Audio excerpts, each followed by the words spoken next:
All right, let's move on to the next story.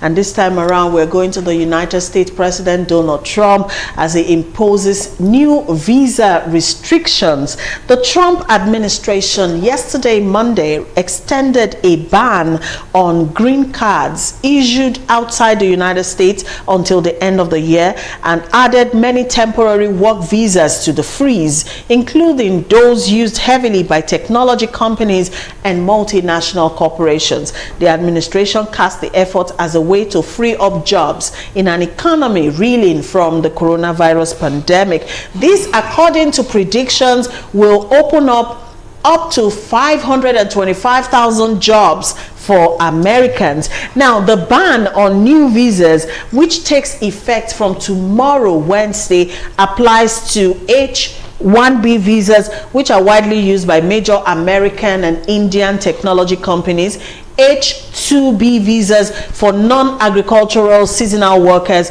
and J-1 visas for cultural exchanges, and L-1 visas for managers and other key employees of multinational corporations. Now, there will be exemptions for food processing workers, which make up about 15% of the H-2B visas.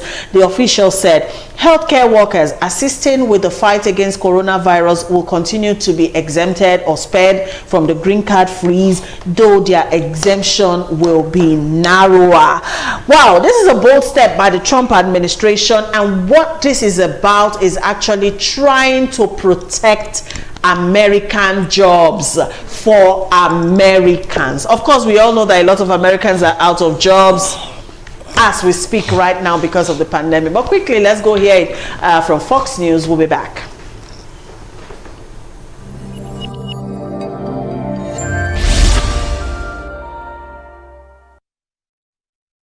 All right, let's turn to the very latest from the president. In an interview with Fox News, he confirmed new visa restrictions are on the horizon. Lauren Simonetti, come on in. What does that mean? Yeah. Well, it basically means because more Americans are looking for jobs now, Ashley, the president wants to expand and extend restrictions on seasonal or temporary foreign workers. That means most will be blocked from visas or green cards if they come to the U.S. to do some work. The extension is to the end of the year, very likely, and it means immigration is, once again, a key part of his re-election campaign, Ashley. All right, and the president again trying to end DACA after a loss at the Supreme Court. The High Court ruled 5-4 against, right? So if he refiles, from what he tells us, it's going to be successful, he says. He says it will. That's what he told John Roberts, but he plans to rescind the legal protections to about 800,000 illegal immigrants that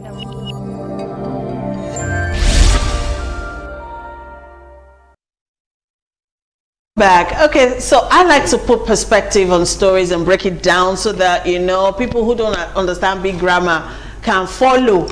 So what this means is non-immigrants with work visas, what it means is from now on till the end of the year, no work. Prince Chilaka. Well, I think anybody who has followed Donald Trump, especially his campaign promises. Exactly. He started his campaign by saying he wants to take America back for the Americans, yes. And I think that is what the African countries should be thinking about doing, doing right now.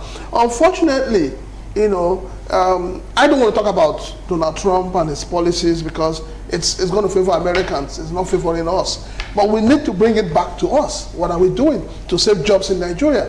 What are we doing to protect jobs? There are so many companies in Nigeria where those who work there cannot go beyond supervisors. A lot of companies, foreign-owned companies, each time they need to get a manager, they bring it from either China or India.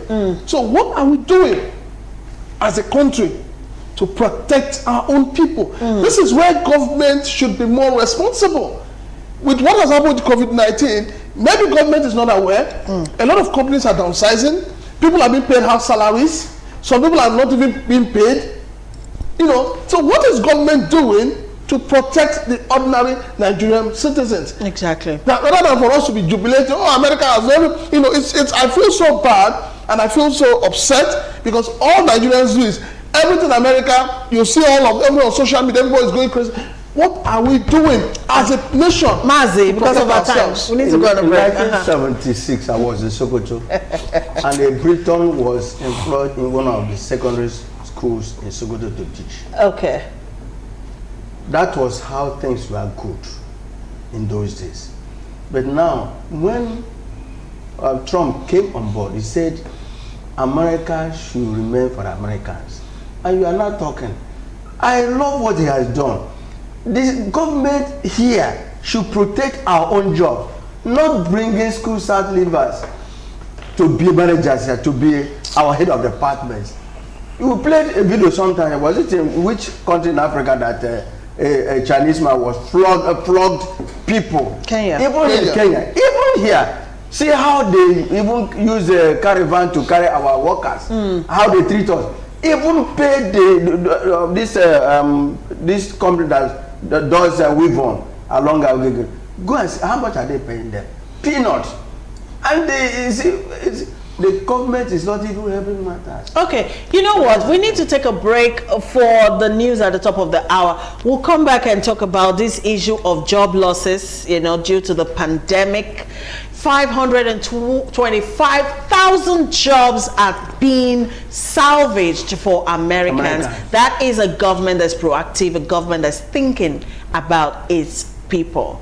As Nigerians, it might not be good news, it might not sit well with us, but we are Nigerians, not Americans. So for Donald Trump, Americans will always be number one. We'll come back after the news.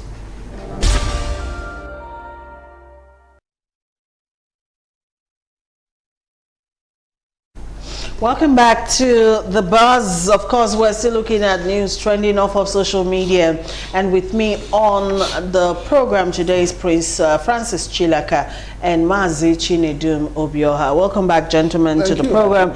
All right, before we took the news break, we were actually talking about Donald Trump's new visa restrictions.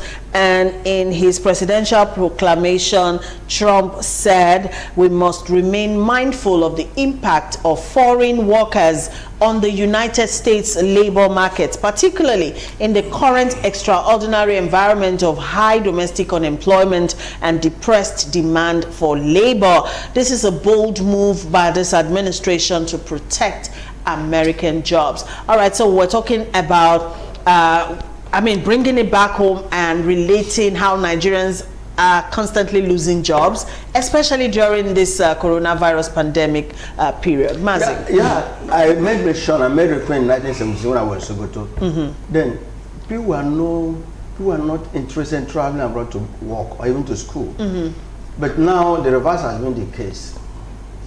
Back home here, how is the government of our country treating our own citizens? They look the other way as the foreigners maltreat the workers. How much is a Nigerian worker earning, even working in a foreign company in Nigeria? Yeah. But you come to realize that the people that will go and negotiate the salaries and wages are Nigerians. And they will not say, look, this is what you are going to pay them. I mentioned that company that does Weavon. You see there, do you know that they are a slave house there? They don't even, the moment you enter, no discussion, no even, you can't answer your phone there, you can't treat you cannot do anything until time for break, 1 hour or 30 minutes. The same thing happens at the end of the day. So it is government that is very sensitive, that is protecting their citizens. Unlike what we are experiencing here. Nigerians are suffering in the hand of Nigerians. Leave America. America knows what they want to do. They want to protect their own citizens. They want to make sure that even during this problem, that their jobs are safe for Americans. For Americans, yes, exactly. That's what I want to say, because in Nigeria we don't bother. We don't bother. Many people are losing their jobs. And of course, we know that we have a lot of Nigerians who are, non-immigrants, really, as in America, as it is. So the impact of this will be very heavy on such Nigerians. We know that. But then, if our system in our country works, you won't have a reason, to go and be a non-immigrant in another man's land. Yeah, for me, I would say this, that unfortunately, rather than the government of today in Nigeria to think of how to come to the aid of organizations, companies, in this whole thing, the government has been busy collecting loans upon loans. It's sad, and yet we don't see what these loans are used for. But one thing is common, it's clear. If the way we're going, very soon, we have privatized everything in Nigeria. One of these days, we'll wake up and Nigeria will be privatized, either to those who have collected loans from or to selfish private individuals. When we talk about jobs in Nigeria, in America, a worker has his rights. He knows his rights. His rights are protected. Who protects the right of a Nigerian worker in Nigeria? I was coming yesterday, I saw something that pained me. And I was crying and said, when will we ever get it right? When will our leaders realize that we, the people, put them there? They are accountable to us. I saw workers standing under the rain because the instruction is that the gate should not be opened until a particular time. And it was drizzling heavily, and all of them were there, all Nigerians. Yet, the white guys who come in their cars, they drive in.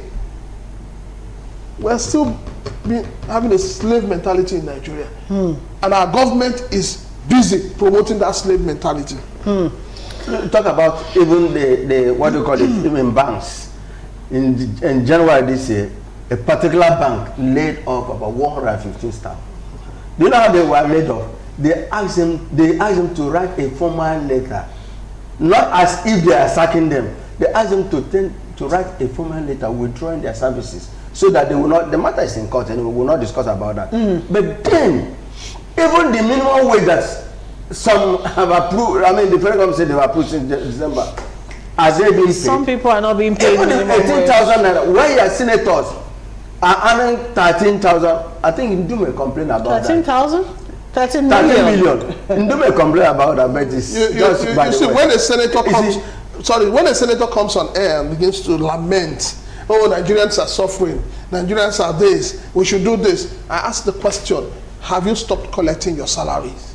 Or what has it done? What are you doing, even in your own constituency, to help the people there? Our leaders are selfish. There's no way to say it. It's as simple as ABCD. They are not selfish, they are wicked and evil. It's as simple as they are after themselves. ABCD. Because in a country where people will sit down and sell all social amenities.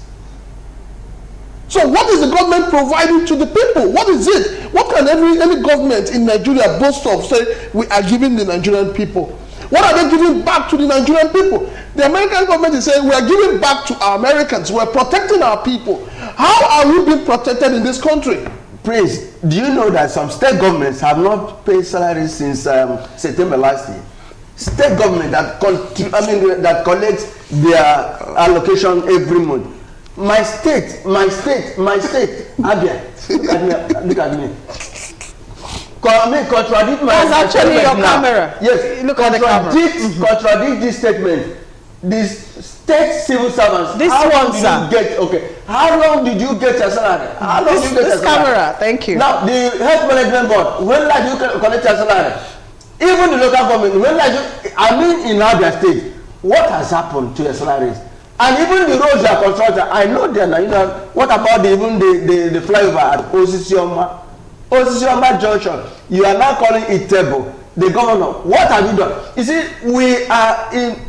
The Bible describes a person who is wicked and evil, a person who refuses to obey the law of God. These people are not after us, but unfortunately, they are the one. Even you and I, we go and stand, queue behind and vote and bring back. So look at America. A whole president says American job is for Americans, but Nigeria is we don't have. Please, what about the Chinese doctors? Why did you send them? No, they've gone back. Don't go there. They've gone back. They didn't come for the federal government. So okay, this is food for thought. But patient, before your food for thought. For this administration. Before your food for thought. 10 seconds, sir. Yes, 10 seconds. I just need to say this. The Nigerian people are not demanding for too much. The Nigerian people are the most peaceful human beings you can think of. But the government has failed us and they continue to fail us. And the labor union, that's why each time they talk about strike, I laugh. They have gone mute. There are states that have not paid salaries. They have not paid pensioners. The labor has gone mute. When their leaders get broke tomorrow, they come out and say they want to go on strike.